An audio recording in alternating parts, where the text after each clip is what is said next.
Hi, I'm Denise Burke, and welcome to another edition of Virtual. Today, I will be talking to you about what it means to be an amputee. An amputee is someone missing a limb. When I say limb, L-I-M-B, they're missing an arm, a leg.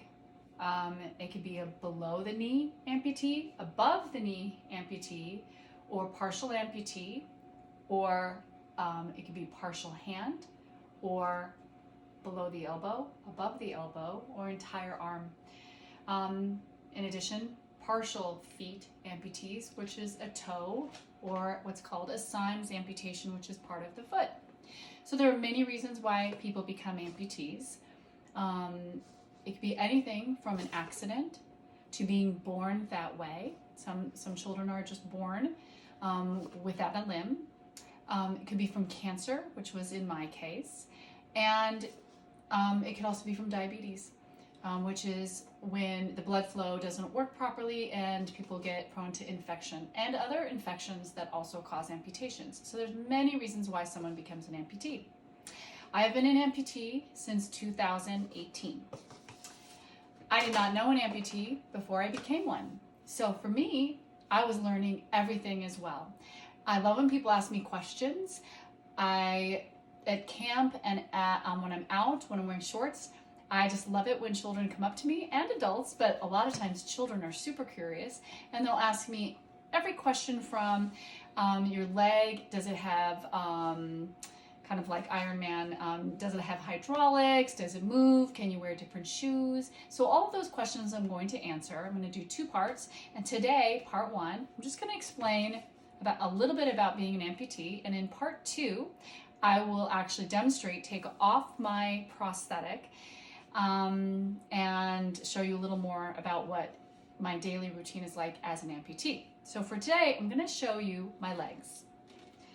This is my water leg, and this is a prosthetic. All of these are prosthetics, and a prosthetic is what somebody uses instead of that limb. It's built for them, particularly whether it's an arm or a leg, and it enables me, since I'm a below the knee amputee, to walk. So the prosthetician, the prosthetic specialist, measures me, forms a cast, and makes me a leg. This water leg, as you can see, it has a water shoe. I wear this in the shower. I take this if I go traveling and I'm going to get on and off a boat, jump into a lake. It's not the best leg to walk very far in, but it gets me into and out of the water easily. My very first prosthetic is right here, and it's a very simple foot. It's pretty stiff actually, but it helped me learn how to walk again, and that's really important as a new amputee, right? To learn how to adapt using a prosthetic. It takes a little while. At first, this is around 10 pounds, but it feels like it's 50 pounds, and it takes some time until it feels normal. It just takes practice. I walk every day. I also went to physical therapy. Physical therapy is where someone assists you with certain exercises to get stronger, to be able to look like you've been walking like this forever, or whether it's an arm, to be able to use it properly. So for me, I had to work on my hips and my legs to get stronger and to learn how to balance differently, because carrying a prosthetic, you don't feel the ground beneath you. I had to learn how to feel that, how to walk so I looked like I was balancing normally, and it took a lot of practice to do that. In fact, every day practicing walking helped me get stronger so that now I can walk into a room, and a lot of times people don't even notice I'm an amputee. So this is my first prosthetic. It was a suction prosthetic where the liner like this went over the top and kept it in place. As my limb was shrinking down after my surgery, I would add more socks, but I basically got too small for this prosthetic and had to graduate up to this one. I'm mixing up my legs.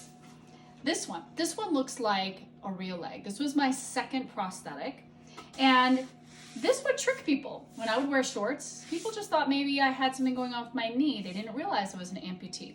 But it's a nice leg. This foot, though, is very stiff, and it made it difficult for me to do hills, to hike like I used to. So that brings us to my newest prosthetic, the Renegade. Literally, that's what it's called.